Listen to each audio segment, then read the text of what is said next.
Selamat siang saya ucapkan kepada Bu Solia Wulandari dan teman-teman semua. Pada kesempatan kali ini, kami dari kelompok 7 akan mempresentasikan materi chapter 4 terkait A Conceptual Framework. Namun sebelum itu, izinkan saya untuk memperkenalkan anggota kelompok 7 yang terdiri dari Kezia Glorin, Hans Christian, Teguh Priyostia, Hermando Agusta, dan saya sendiri Giovanni Erista. Masuk ke dalam pembahasan pertama yaitu Introduction. Materi ini menjelaskan peran dan tujuan Conceptual Framework yang memberikan gambaran umum tentang pengembangan Conceptual Framework oleh IASP dan FASP. Pada tahun 2004, IASP dan FASP memulai proyek bersama untuk mengembangkan Conceptual Framework tunggal, lengkap, dan konsisten secara internal. Struktur proyek tersebut akan dijelaskan dalam presentasi kami. Proyek ini juga menghadapi banyak kesulitan dalam pengembangannya dan terdapat beberapa kritik terhadap Conceptual Framework yang juga akan kami bahas. Berikutnya masuk ke dalam materi kedua, yaitu The Role of a Conceptual Framework. Conceptual Framework akuntansi bertujuan untuk memberikan teori akuntansi yang terstruktur. Di sisi kanan slide, terdapat diagram yang dibuat oleh pembuat standar dari Australia. Diagram ini menunjukkan hal-hal yang dipertimbangkan dalam berbagai tindakan Conceptual Framework. Pada tingkat teoritis tertinggi, ini menyatakan ruang lingkup dan tujuan pelaporan keuangan. Sedangkan pada tingkat konseptual fundamental, ini mengidentifikasikan dan mendefinisikan karakteristik kualitatif dari informasi keuangan seperti relevansi, keandalan, komparabilitas, ketepatan waktu, dan pemahaman, dan elemen dasar akuntansi seperti aset, kewajiban, ekuitas, pendapatan, pengeluaran, dan laba. Sedangkan pada tingkat operasional yang lebih rendah, Conceptual Framework berkaitan dengan prinsip dan aturan pengakuan dan pengukuran elemen dasar dan jenis informasi yang akan ditampilkan dalam laporan keuangan. Berikutnya terdapat beberapa poin penting terkait dengan materi The Role of a Conceptual Framework. Yang pertama, sering diperdebatkan bahwa harus ada metodologi ilmiah di balik Conceptual Framework supaya dianggap sah. Metodologi ilmiah yang diterapkan untuk menentukan prinsip dan aturan pengukuran akuntansi diasumsikan disimpulkan dari tujuan dan konsep yang telah ditetapkan sebelumnya. Yang kedua, beberapa akuntan bertanya apakah Conceptual Framework memang benar-benar diperlukan. Mereka berpendapat bahwa merumuskan teori akuntansi umum melalui Conceptual Framework tidak diperlukan. Meskipun benar bahwa akuntan telah bertahan sejauh ini tanpa teori yang dibangun secara formal dan mungkin akan dapat terus menggunakannya, akan tetapi banyak masalah yang muncul karena kurangnya teori umum.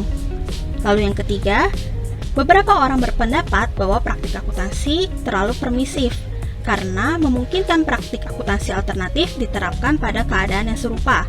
Contohnya adalah membiarkan perusahaan secara bebas memilih metode yang diinginkan selama dianggap lebih praktis.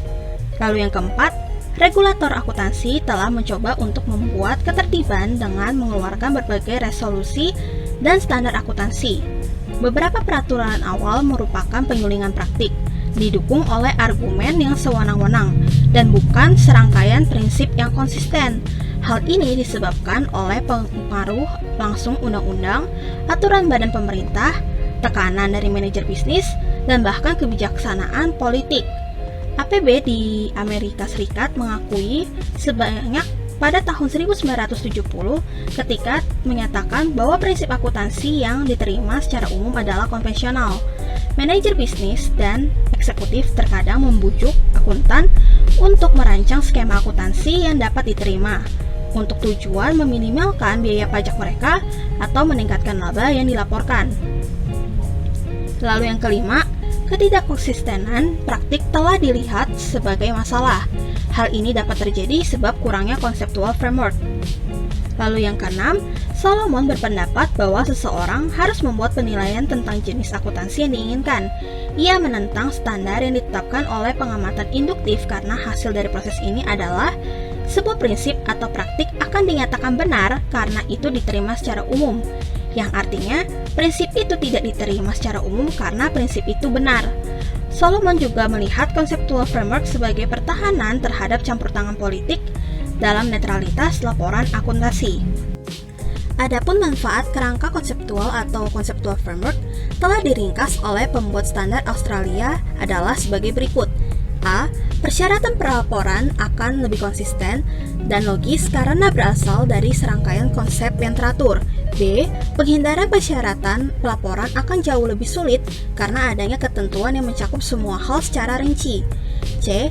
Dewan yang menetapkan persyaratan akan lebih bertanggung jawab atas tindakan mereka karena pemikiran di balik penerimaan tertentu akan lebih eksplisit, seperti halnya setiap kompromi yang mungkin tercakup dalam standar akuntansi tertentu. D. Kebutuhan akan standar akuntansi khusus akan dikurangi sehingga meminimalkan risiko regulasi yang berlebihan. E. Penyusun dan auditor akan dapat lebih memahami persyaratan pelaporan keuangan yang mereka hadapi. F. Penetapan persyaratan akan lebih ekonomis karena masalah tidak perlu diperdebatkan kembali dari sudut pandang yang berbeda. Materi berikutnya akan dijelaskan oleh saya Teguh Priyostia, NIM 2018-70-130, yaitu mengenai materi Objective of Conceptual Framework. Berdasarkan SFAC nomor 1, financial reporting itu harus menyediakan informasi yang berguna bagi investor saat ini. Ya, jadi investor yang sudah melakukan investasi di perusahaan tersebut. Lalu untuk potensial investor, yaitu investor-investor yang berpotensi akan melakukan investasi di perusahaan yang bersangkutan, lalu kreditur serta pengguna lainnya dalam membuat investasi, kredit, serta keputusan serupa yang rasional. Sehingga financial reporting itu harus yang pertama itu berguna dalam membuat keputusan ekonomi. Lalu yang kedua itu harus berguna dalam menilai prospek arus kas. Dan yang ketiga itu harus melaporkan klaim dan perubahan dalam sumber daya perusahaan. Seperti ya contohnya terjadi pembelian aset, penjualan aset itu harus dilaporkan dalam financial reporting. Sekarang kita akan masuk ke materi Objective of Conceptual Framework menurut SFAC nomor 2 yang dijelaskan melalui diagram. Karena tujuan dari financial reporting itu mengkomunikasikan informasi keuangan terhadap user, maka dalam diagram ini, decision maker atau user itu memiliki karakteristiknya masing-masing. Mereka itu akan melakukan investasi jika benefit yang didapat itu akan lebih besar daripada biayanya. Sehingga understandability atau kemampuan memahami informasi keuangan dari masing-masing user itu kan berbeda. Karena kan setiap user itu memiliki kemampuan, pemahaman, dan knowledge yang berbeda-beda dengan tingkatnya yang berbeda-beda juga. Maka financial reporting itu harus memiliki decision usefulness atau kegunaan dalam membuat keputusan yang dipengaruhi oleh kualitatif karakteristik dari informasi yang terdiri dari 7 concept statement, yaitu relevant, reliability, timeliness, verifiability, representational faithfulness, comparability, dan neutrality, di mana relevant, reliability, timeliness, verifiability, representational faithfulness yang diberikan dari predictive value dan feedback value sebagai bahan utama dari primary quality. Lalu ditambah dengan secondary dan interactive quality, yaitu neutrality dan comparability, termasuk konsistensi sehingga menghasilkan threshold untuk pengakuan, yaitu materialitas. Sekarang saya akan membahas tentang topik-topik yang dibahas dalam FSAB 7 Concept Statement. Nah, topik yang pertama itu yaitu tujuan financial reporting untuk perusahaan bisnis dan organisasi non-profit. Lalu yang kedua itu karakteristik kualitatif dari informasi akuntansi yang berguna. Lalu yang ketiga itu topik-topik mengenai elemen dari laporan keuangan. Topik yang keempat itu kriteria untuk mengakui dan mengukur elemen dari laporan keuangan. Lalu yang kelima itu yaitu menggunakan informasi cash flow dan present value dalam pengukuran akuntansi. Definisi framework menurut IASB. Nah, yang pertama itu mendefinisikan objektif dari laporan keuangan.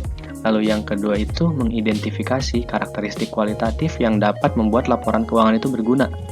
Dan yang terakhir yaitu mendefinisikan elemen dasar dari laporan keuangan, serta konsep-konsep untuk mengakui dan mengukur elemen tersebut. Berdasarkan IAS 8 paragraf 10, manajemen itu harus menggunakan judgement dalam mengembangkan dan menerapkan kebijakan akuntansi sehingga menghasilkan informasi yang pertama yaitu relevan dalam membuat keputusan ekonomi yang dibutuhkan pengguna.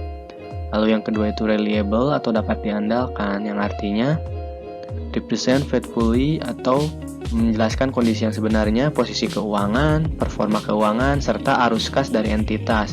Lalu yang kedua itu reflect atau mencerminkan substansi ekonomi dari suatu transaksi, kondisi dan peristiwa lainnya, dan tidak hanya bentuk hukumnya. Lalu yang ketiga yaitu netral, yaitu bebas dari bias. Lalu yang keempat itu prudent atau kehati-hatian. Lalu yang kelima itu yaitu complete atau utuh dalam semua hal material. Berdasarkan IAS 8 paragraf 11 mengenai hierarki, Manajemen itu harus mengacu dan mempertimbangkan penerapan dari sumber-sumber berikut dalam urutan menurun atau descending. Sumber-sumber yang dimaksud yaitu yang pertama, persyaratan dan pedoman dalam standar and interpretation, serta menangani masalah serupa dan terkait. Lalu, sumber yang kedua yaitu mengenai definisi, kriteria pengakuan, dan konsep pengukuran untuk aset, liability, income, dan expense dalam framework. Selanjutnya, kita akan masuk ke materi berikutnya, yaitu developing a conceptual framework. Dalam mengembangkan sebuah conceptual framework, itu dipengaruhi oleh dua isu utama. Isu yang pertama yaitu principle-based versus rule-based approach to standard setting. Lalu isu yang kedua yaitu information for decision making and the decision theory approach. Sekarang kita akan masuk ke materi principle-based and rule-based standard setting. Nah, ini timeline-nya yang pertama yaitu mengenai definisi dari principle-based standard setting. Lalu yang kedua itu mengenai kritik terhadap rule-based standard setting. Lalu yang ketiga itu adalah keuntungan dan kelebihan dari rule-based standard setting. Lalu yang keempat itu karakteristik-karakteristik dari principle-based standard setting. Principle-based standard setting merepresentasikan ide dasar yang mendukung pengembangan standar dan membantu user dalam menginterpretasikan standar tersebut. Principle-based standard setting ini dibuat oleh IASB, yaitu sebagai Principle-based Standard Setter. IASB sebagai Principle-based Standard Setter itu dikatakan tidak konsisten oleh Knowbase, dikarenakan IAS 39-nya itu terlalu rule-based. Kenapa rule-based? Karena kan berdasarkan definisi yang tadi dijelaskan, Principle-based itu membantu menginterpretasikan standar-standar tersebut, sedangkan rule-based setting itu lebih menjelaskan ke hal-hal yang mengatur, sehingga si pengusaha ataupun perusahaan yang ingin menggunakan conceptual framework tersebut itu harus menggunakan peraturan yang ada. Dia harus benar-benar diikuti tahap-tahapnya. Contoh-contohnya itu seperti discounting, employee benefit, financial asset, government grants, subsidiary, serta equity accounting itu harus dilakukan oleh perusahaan, baik itu pencatatan, pengukuran, itu berdasarkan rule-based standard setting dalam IAS 39. Nah, karena itu IASB itu dikritik karena dirinya mengaku principle-based standard setter, tetapi isi-isi dari IAS itu sendiri itu dikritik terlalu banyak rule-based-nya. Namun, dengan adanya kritik tersebut, bukan berarti rule-based standard setting itu adalah hal yang buruk, karena memiliki benefit dan advantage-nya sendiri. Yang pertama yaitu meningkatkan comparability dan verifiability untuk auditor dan regulator. Jadi kan untuk auditor melakukan audit di suatu perusahaan itu kan harus dapat dilakukan comparability atau pembandingan. Jadi bisa dibandingkan data laporan keuangan baik itu berdasarkan time series ataupun berdasarkan cross section. Lalu verifiability, jadi dapat diverifikasi juga laporan-laporan ataupun transaksi-transaksi yang tercantum dalam laporan keuangan, sehingga dapat dipastikan itu membantu auditor dan regulator dalam menjalankan tugasnya. Lalu dapat mengurangi peluang para pihak manajemen dalam melakukan earning management. Sekarang kita akan masuk ke materi Characteristic of Principle-Based Standard. Yang pertama yaitu didasarkan pada conceptual framework yang ditingkatkan dan diterapkan secara konsisten. Lalu yang kedua yaitu menyatakan dengan jelas objektif dari standar. Lalu yang ketiga yaitu meminimalkan penggunaan pengecualian dari standar. Lalu yang keempat itu menyediakan detail dan struktur yang cukup sehingga dapat dioperasionalkan dan diterapkan secara konsisten. Lalu yang kelima yaitu menghindari penggunaan tes persentase yang memungkinkan financial engineer mencapai kepatuhan teknis dengan standar sambil menghindari maksud dari standar. Selanjutnya, saya Kesha Glorin dengan NIM 2018-712 akan melanjutkan presentasi. Isu yang kedua yaitu Information for Decision Making and the Decision Theory Approach. Sudah umum diketahui bahwa data akuntansi digunakan untuk proses decision making atau untuk tujuan evaluasi entitas tertentu. Hal ini diawali dengan fungsi data akuntansi sebagai fungsi stewardship, yaitu ditujukan sebagai pertanggungjawaban pengurus perusahaan kepada pemilik perusahaan. Seiring dengan perkembangan bentuk perusahaan, manajer tidak lagi hanya bertanggung jawab kepada pemilik perusahaan, tetapi juga kepada para pemegang saham atau pemilik modal. Para pemilik modal ini ingin memahami apa yang telah dilakukan oleh manajer atas sumber daya yang mereka percayakan sebelumnya. Pemilik modal menggunakan informasi akuntansi tersebut untuk mengevaluasi kinerja dari manajemen perusahaan. Fungsi informasi akuntansi sebagai media pengawasan manajemen kemudian mulai beralih kepada fungsi pengambilan keputusan pada tahun 1960. Penekanan fungsi pengambilan keputusan terjadi karena adanya perkembangan teori keputusan atau decision theory. Pergeseran ini menjadikan informasi akuntansi berkembang lebih luas. Yang pertama dalam hal cakupan penggunanya. Pengguna informasi keuangan mencakup semua penyedia sumber daya seperti investor dan kreditor, penerima barang dan jasa, pihak yang melakukan peninjauan atau pengawasan. Yang kedua, informasi yang dikandungnya.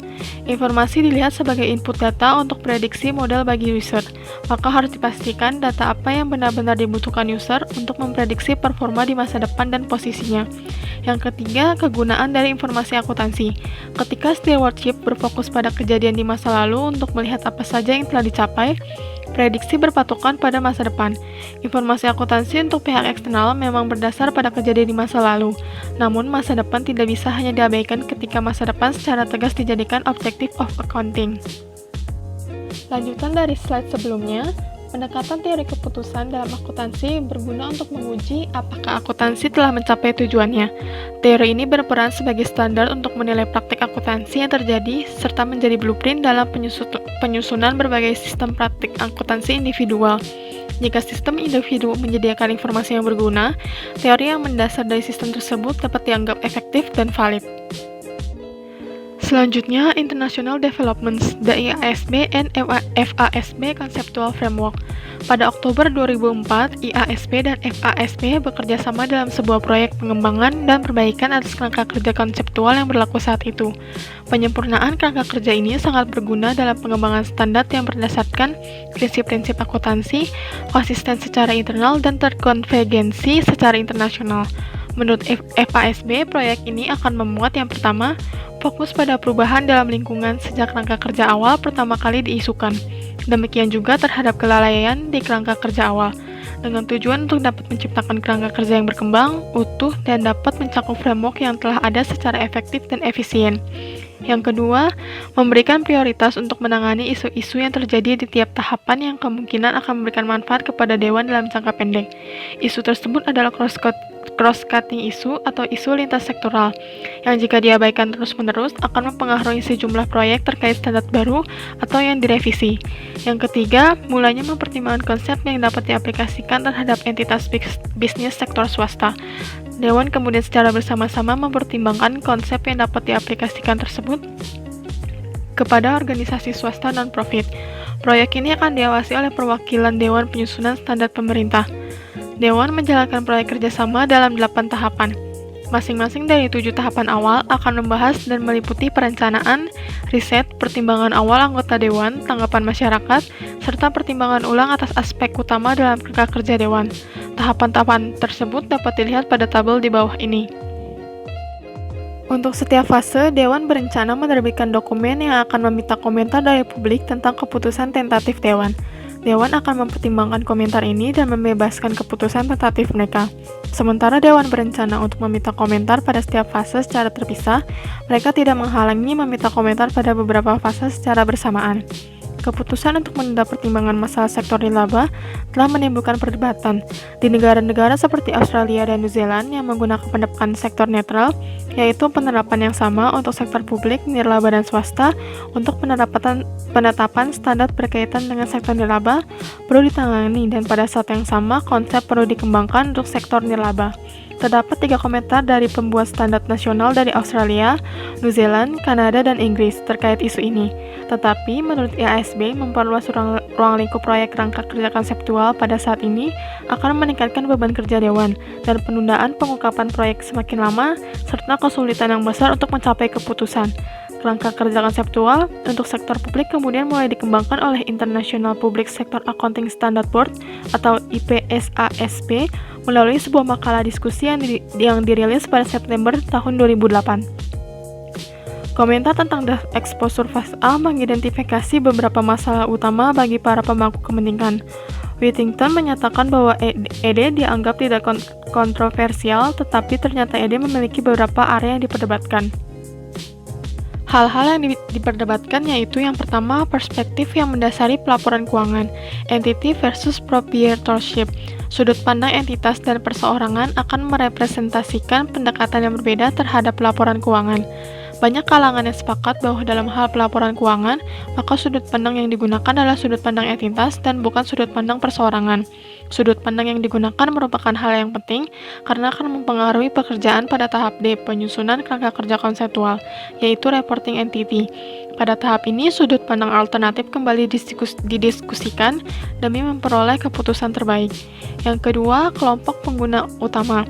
Dewan FASB dan IASB menyepakati bahwa pengguna utama laporan keuangan adalah penyedia modal saat ini dan potensi di masa yang akan datang. Penyedia modal ini adalah investor, peminjam dana, atau kreditur lainnya dari suatu perusahaan. Perlu dicatat bahwa kelompok utama yang beragam dapat menyederhanakan hubungan antara entitas dan pengguna individu. Hal lain yang menjadi perhatian adalah dengan adanya fokus pada pengguna utama, maka timbul kebutuhan untuk pihak lain, yaitu yayasan dan kelompok pengawas corporate governance. Yang ketiga, decision usefulness dan stewardship. Menurut Dewan, tujuan pelaporan keuangan harus cukup luas untuk mencakup semua keputusan investor, lenders, dan kreditur lainnya dalam kapasitasnya sebagai penyedia modal, termasuk keputusan alokasi sumber daya serta keputusan yang dibuat untuk melindungi dan meningkatkan investasi mereka. Pelaporan keuangan juga berguna dalam hal evaluasi kepengurusan atau stewardship. Beberapa pihak menganggap bahwa tujuan terkait kepengurusan tidak memperoleh perhatian yang sama apabila dibandingkan dengan tujuan pengambilan keputusan. Whittington menganggap bahwa tujuan stewardship telah dikesampingkan dalam ED dan mencatat bahwa hal ini tidak dapat diterima oleh banyak konstituen, khususnya di Eropa, di mana stewardship merupakan bagian penting dari tata kelola dan regulasi perusahaan. Yang keempat yaitu kualitatif karakteristik. Kerangka kerja IASB memasukkan 4 karakteristik kualitatif, yaitu dapat dimengerti, relevan, dapat diandalkan, dan dapat diperbandingkan.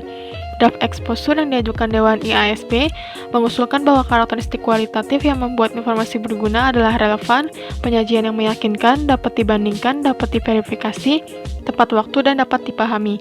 Dewan juga menyatakan bahwa hambatan dalam pelaporan keuangan adalah materialitas dan biaya.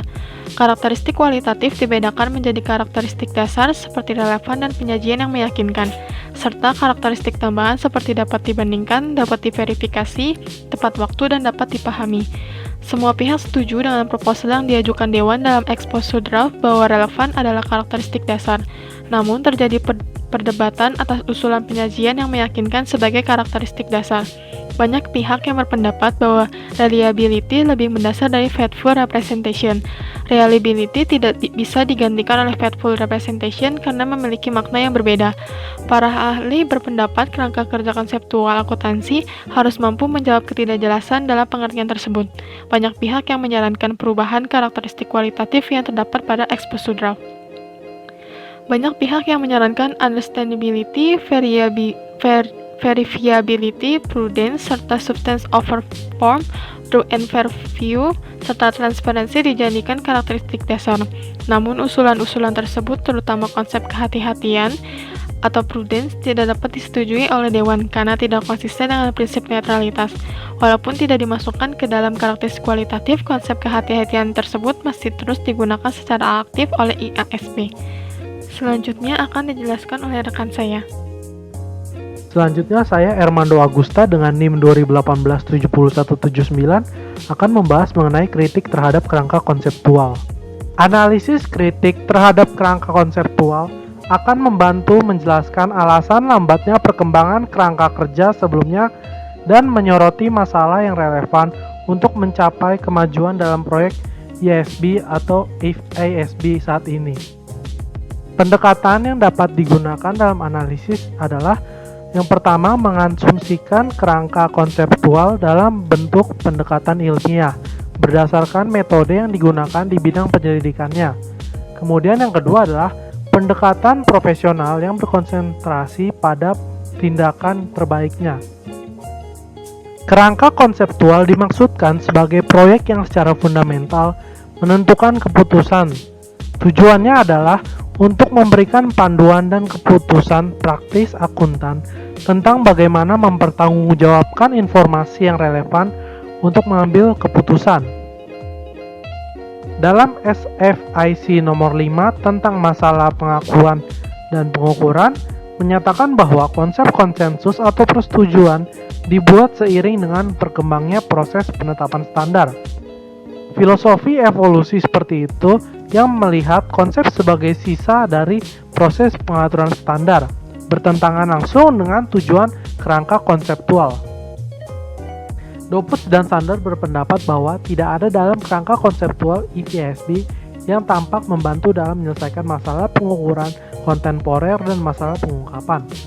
Mereka mendukung pernyataan dengan mengambil 3 permasalahan, yaitu kredit pajak tangguhan, penanganan biaya eksplorasi di industri migas, dan akuntansi nilai saat ini, yang memperoleh kesimpulan.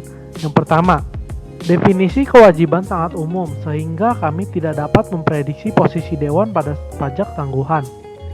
Kemudian yang kedua adalah kerangka kerja mendukung 2 prinsip akuntansi yang berlawanan, yaitu biaya penuh dan upaya yang sukses, dan merupakan bukti bahwa kerangka kerja tidak mungkin menjadi panduan yang berguna dalam menyelesaikan masalah pengukuran. Kemudian yang ketiga, kerangka kerja tidak mengatasi masalah estimasi, di mana upaya masa lalu untuk mendorong publikasi biaya saat ini telah didirikan. IASB juga membuat kritik yang menyatakan tidak hanya definisi aset dan liabilitas yang agak samar, tetapi kriteria pengakuan ditulis dalam istilah probabilitas sebagai sebuah konsep yang subjektif. Kriteria pengukuran gagal untuk memberikan panduan apapun tentang masalah pengukuran, yang merupakan dasar dari akuntansi. Definisi dan ukuran apapun akan dapat diterima selama biaya atau nilai dapat andal diukur. Kemudian Gerbert juga berpendapat bahwa pengetahuan nyata berasal dari penyelidikan materi pelajaran, bukan dari kesepakatan sebelumnya tentang definisi. Dia mengklaim bahwa untuk mendapatkan kerangka akuntansi semata-mata pada pemahaman terbatas yang disampaikan oleh definisi tersebut akan tidak rasional. Untuk memperkuat pernyataan Gerbert tersebut, Gerbert mengutip kata-kata Potter, yaitu pernyataan yang dibuat tidak boleh bergantung pada arti istilah tersebut. Bahkan di mana istilah-istilah tersebut didefinisikan, kita tidak pernah mencoba untuk mendapatkan informasi apapun dari definisi tersebut, atau untuk mendasarkan argumen apapun padanya. Itulah sebabnya istilah yang dibuat tidak menimbulkan banyak masalah. Kami tidak membebani definisi secara berlebihan. Kami mencoba untuk mengikat definisi sekecil mungkin dalam penelitian kami. Definisi dan kesepakatan sebelumnya tentang arti istilah penting untuk pengembangan sistem yang konsisten saling terkait dan bermakna. Namun itu adalah ketergantungan berlebihan pada definisi yang dikritik Potter tadi. Argumen sebaliknya adalah bahwa kerangka konseptual diperlukan dan pemahaman umum tentang definisi sangat penting juga untuk persiapan dan interpretasi laporan keuangan yang konsisten. Selanjutnya saya akan membahas mengenai asumsi ontologis dan epistemologis kerangka konseptual. Sepanjang proyek kerangka konseptual, fokusnya adalah memberikan informasi pada pengguna laporan keuangan dengan cara yang tidak bias dan objektif. Kebebasan dari bias atau netralis telah didefinisikan sebagai kualitas informasi yang menghindari kesimpulan yang dibuat-buat dan ataupun menjamin kebutuhan tertentu, keinginan atau prasangka dari para pembuatnya. Solomon menjelaskan kebebasan dari bias sebagai pembuatan peta keuangan. Akuntansi adalah pembuatan peta keuangan. Semakin baik peta, semakin sepenuhnya mewakili fenomena kompleks yang sedang terjadi. Isi dari peta terkadang disukai ataupun tidak disukai oleh para pembacanya, yang seharusnya tidak menjadi urusan kartografi atau pembuat peta. Kami menilai peta tersebut berdasarkan seberapa baik peta tersebut menunjukkan fakta. Orang-orang kemudian dapat bereaksi sesuai dengan keinginan mereka. Begitu juga dengan laporan dalam akuntansi, semua haruslah berdasarkan dari fakta, meskipun ada yang tidak suka ataupun menyukai hasil laporan tersebut.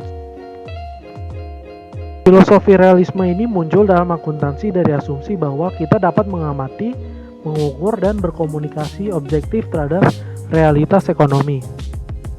Feyerabend berpendapat bahwa kebenaran ilmiah tidak mutlak, itu hanya mengacu pada pernyataan tentang kenyataan yang dibuat. Pernyataan atau keyakinan yang diberikan menjamin penerimanya hanya setelah bukti sesuai dengan aturan yang ditentukan dan disepakati terkait metodologi ilmiahnya.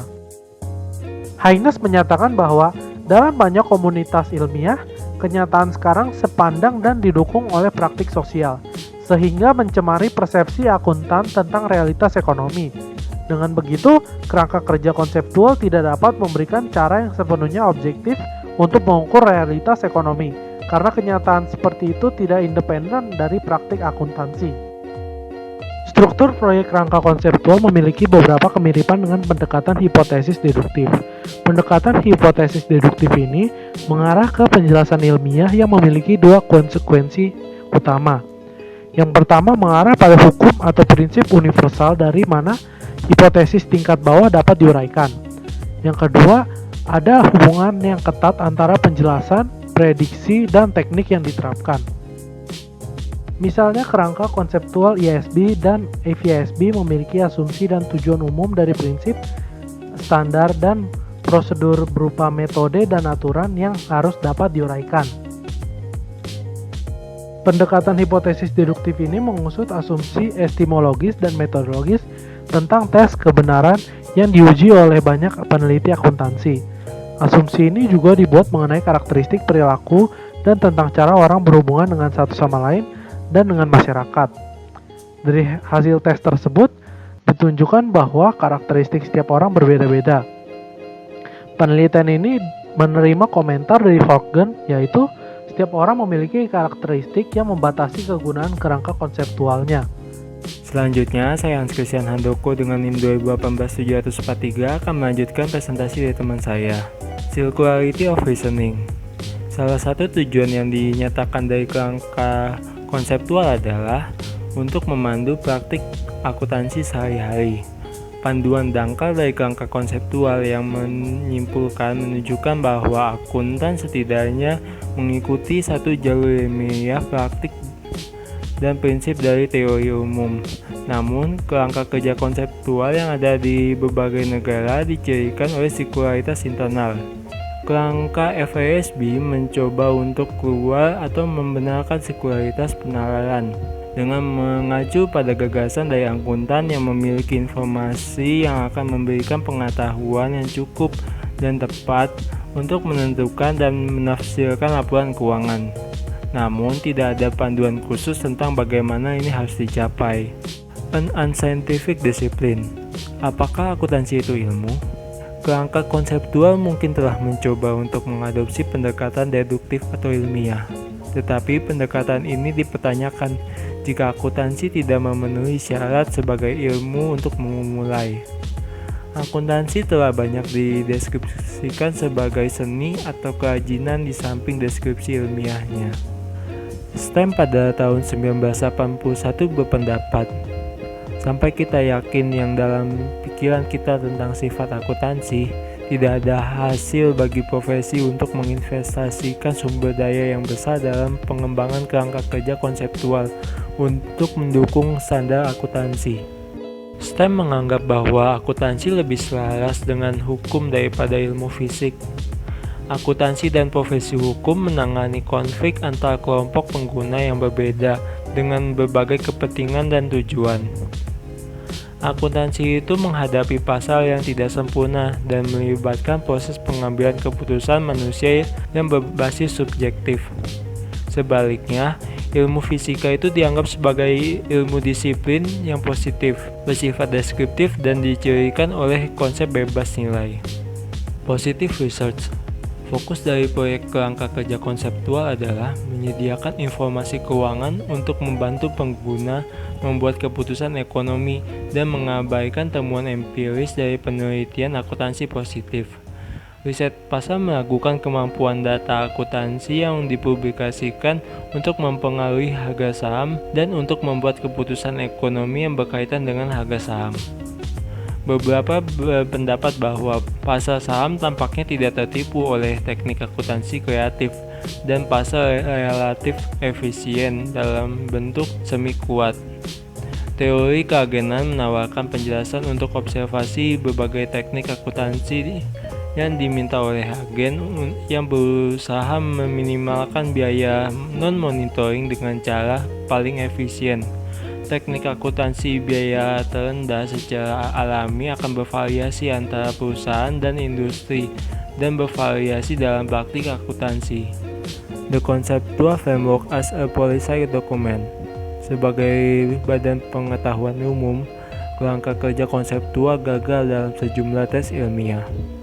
Sebuah alternatif untuk melihat wawancara konseptual baik sebagai model ilmiah atau model normatif yang diturunkan secara deduktif adalah dengan menganggapnya sebagai model kebijakan.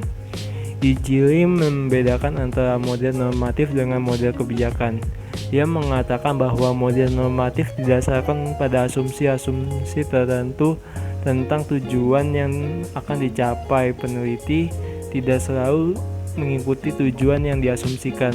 Jadi meskipun model normatif memiliki implikasi kebijakan, hal ini akan berbeda dengan penilaian kebijakan yang melibatkan komitmen terhadap tujuan. Professional values and self-preservation.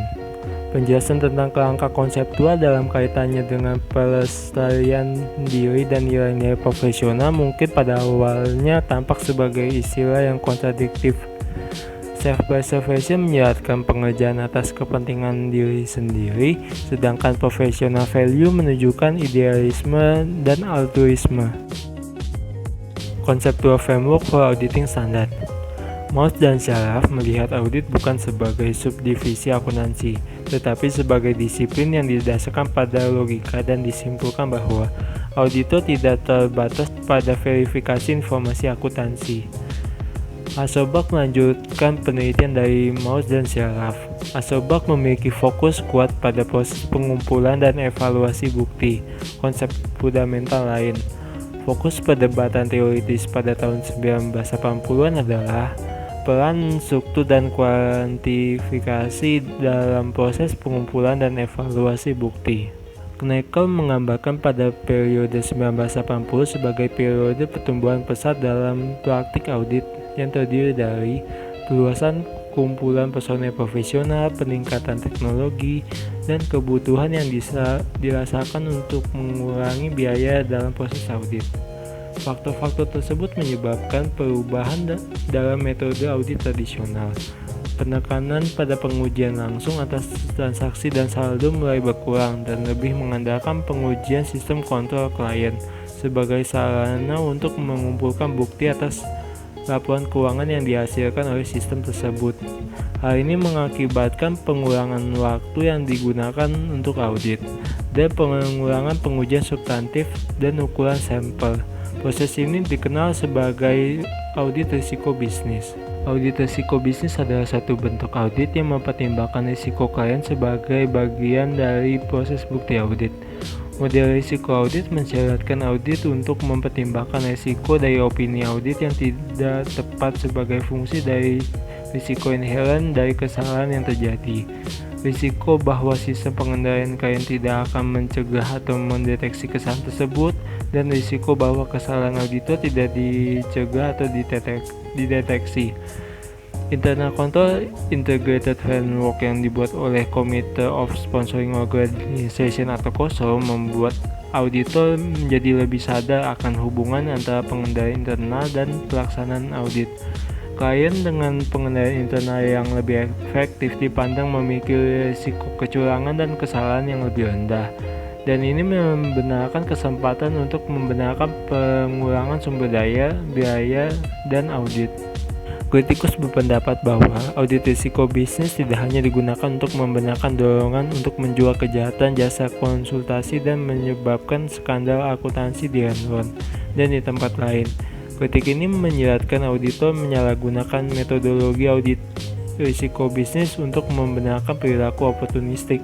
Regulator telah bertindak sesuai dengan Sarbanes-Oxley Act pada tahun 2002 di United States dan revisi CLERP 9 pada Australian Corporation Act untuk membatasi kesempatan bagi auditor untuk memberikan layanan konsultasi kepada klien dan meningkatkan deteksi penipuan pada tahun 2000-an. Sekian dari presentasi kelompok kami, mohon maaf bila ada salah kata. Sekian dan terima kasih.